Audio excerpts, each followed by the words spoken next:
bonjour. Bonjour. Stanislas Guérini, merci d'être avec nous ce matin. On l'a entendu, pas de nouveau confinement pour l'instant. C'est en fait la confirmation de la stratégie arrêtée la semaine dernière par Emmanuel Macron. On pourrait en conclure que la France est en train de sortir de la phase aiguë de l'épidémie. Or, hier encore, 360 décès, 23 000 contaminations. Pourquoi finalement ce statu quo, Stanislas Guérini ? Parce qu'on a fait des efforts qui payent, parce qu'on a pris des décisions au bon moment. On les a prises et on en avait parlé ensemble il y a quelques semaines, sous le feu des critiques. À ce moment-là, quand on décidait, à la fin de l'année dernière, de laisser des commerces fermés, on l'avait dit, ce n'était pas de gaieté de cœur. Mais nos efforts nous permettent aujourd'hui d'être dans une situation où on peut encore tenir sans avoir de reconfinement. Une situation qui n'en reste pas moins Ça dramatique n'est pas lorsqu'on voit garanti. les chiffres quotidiens. Bien sûr, la situation, elle reste inquiétante. Il y a ces variants qui circulent. Donc, on surveille ça tous les jours. Le gouvernement surveille ça tous les jours. Mais pour l'instant, il faut réussir à tenir comme ça. L'impact sur l'activité économique est moindre que chez nos voisins européens. On connaît les lourdes conséquences du reconfinement. Je pense que cette stratégie, c'est la bonne. Aussi parce qu'on teste, aussi parce qu'on se met à vacciner plus rapidement aujourd'hui. Donc, si cette faut continuer stratégie est sur la cette bonne, voie-là. pourquoi les Français sont-ils majoritairement en faveur d'un confinement dur, entre guillemets, Ils étaient 55% interrogés par un sondage avant-hier. Ça veut dire qu'ils ne comprennent pas vos arguments. Ils trouvent finalement que la solution hybride choisie par le gouvernement n'est pas la bonne. Je crois qu'on aurait tous l'espoir de pouvoir se dire on fait des gros efforts pendant quelques semaines et puis ensuite on reprend une vie totalement normale. Aujourd'hui, on ne sait pas garantir ça.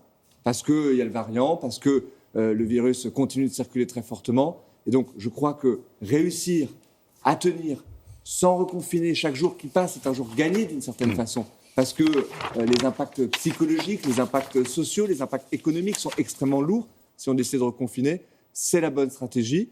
Elle est collective. Elle appelle un effort de chacun. Il faut continuer ces efforts. C'est une mobilisation générale qu'il y a dans le pays.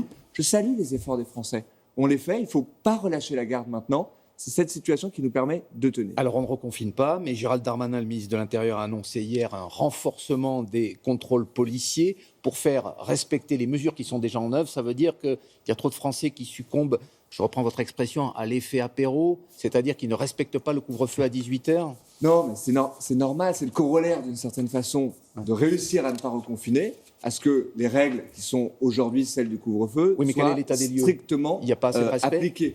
C'est normal que les forces de police fassent ce travail-là, parce que ces efforts de tous, d'une immense majorité de Français, ils ne doivent pas être gâchés si jamais les gens ne respectent pas les règles. C'est encore une fois ce comportement collectif qui est exemplaire.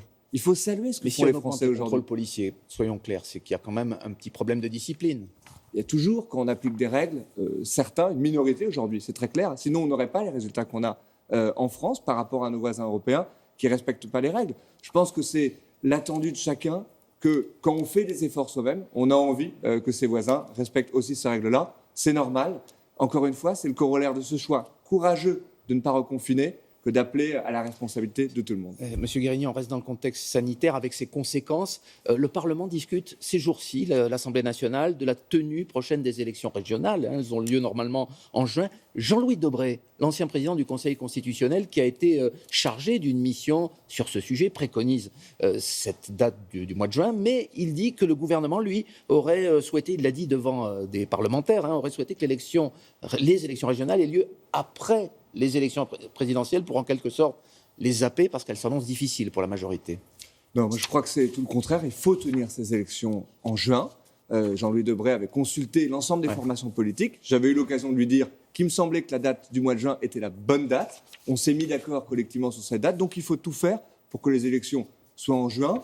La démocratie ne doit pas être mise sous cloche par ce virus. On a beaucoup de choses à porter dans ces élections.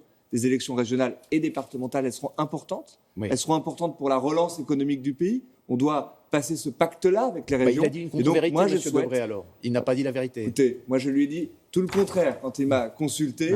Quelle est la bonne date pour mener les élections ? Je lui ai dit juin. Je crois qu'il n'y a aucun agenda caché. On est en train, vous avez raison, d'en discuter au Parlement en ce moment. Nous allons décider que ces élections, elles seront au mois de juin. Il faut se donner tous les moyens pour qu'elles se tiennent. elles sont importantes pour le pays. Alors, vous en discutez au Parlement, vous en discutez aussi au sein de votre parti, La République En Marche. Est-ce que vous souhaitez des alliances dans certaines régions avec des présidents déjà en place, notamment venus de la droite? On sait par exemple que Renaud Muselier, le président Les Républicains de la région PACA, pourrait faire alliance avec vous. Est-ce que vous lui tendez la main Moi, je aujourd'hui? tends la main à toutes les bonnes volontés, à tous les présidentes et présidents de région sortants qui souhaiteraient faire un rassemblement large pour la réussite économique, la réussite du pays avec la majorité présidentielle. Mais je souhaite, je le dis tout aussi clairement, que la majorité présidentielle soit présente dans toutes les régions. Il me semble que pour les enjeux qui sont celles des régions, des compétences des régions, l'investissement dans la formation professionnelle, les transports, l'activité économique sont des enjeux qui sont essentiels pour le pays. Et donc la majorité présidentielle doit être présente. S'il doit y avoir des rassemblements, ils doivent être officiels. Vous le souhaitez, en avec PACA Renaud Muselier comme ailleurs, en PACA comme ailleurs. Et c'est aussi l'attitude des présidents de région sortants qui devra conditionner ça. J'entends certains qui voudraient faire de cette élection la primaire de leur formation politique, le premier tour de l'élection présidentielle. Je crois qu'ils se trompent réellement de combat. Les élections régionales, elles sont importantes pour les régions, pour la réussite du pays. Donc vous voyez, la main est tendue. J'ai une attitude qui est extrêmement ouverte. Mais je souhaite de la clarté politique et que la majorité présidentielle soit présente dans toutes les régions. On va parler des réformes, un comité interministériel de la transformation publique. C'est un peu long comme intitulé, mais cela a lieu aujourd'hui à Mont-de-Marsan avec Jean Castex. Ça veut dire quelque chose de simple. Il faut que les réformes s'appliquent et que les Français voient les résultats de ce que nous sommes en train de faire. Et on demande au préfet de faire en quelque sorte, non pas du chiffre, mais du contrôle des réformes qui ont déjà été lancées. Ça veut dire qu'il n'y aura plus de nouvelles réformes avant la fin du quinquennat? Non, bien sûr que non. Mais vous savez, quand on est député, on est extrêmement souvent confronté à des concitoyens qui nous disent « vous votez des choses à l'Assemblée, mais moi je ne vois pas les résultats sur le terrain de façon suffisamment concrète ». Ça, je crois que c'est ce qui crée la fracture d'un certain nombre de nos concitoyens avec la vie politique. Donc il faut se battre contre ça, il faut pousser les administrations évidemment à aller au bout des réformes déjà votées. Afficher les résultats, c'est extrêmement important. Amélie de Montchalin porte cette philosophie-là. Les Français peuvent regarder le baromètre des réformes.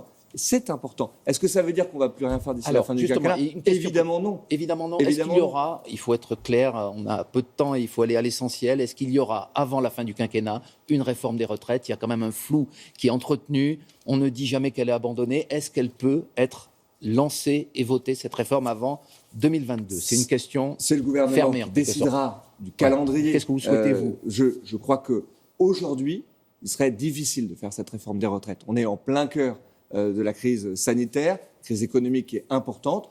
Donc la question, si vous me posez la question aujourd'hui, je crois que c'est difficile de la faire. Et demain, en septembre, pour autant, est-ce qu'il faut mener cette réforme des retraites? Est-ce que ce qu'on avait commencé à mettre sur la table, d'avoir un système de retraite universel par point, plus simple, plus juste pour tous les Français, oui, bien sûr, il faudra faire cette réforme. Mais avant la fin du quinquennat, c'est ça la question. Je ne sais pas le donner. Je pense que ce n'est pas facile de le faire avant la fin du quinquennat, vu la situation du pays. Mais il faudra un jour le faire parce que cette réforme, elle est juste. On verra si c'est avant la fin du quinquennat ou dans le prochain quinquennat, si les Français continuent de nous faire confiance. Mais en tout cas, sur le fond, oui, il faudra faire cette réforme des retraites. Toute dernière question et une brève réponse. Plusieurs articles ont affirmé ces derniers jours que vous, Stanislas Guerini, vous seriez menacé à la tête de La République En Marche. Il paraît, je cite, que le chef de l'État aurait dit que vous ne pesez pas et que vous n'imprimez pas. C'est vrai? Il a dit ça, le chef de l'État?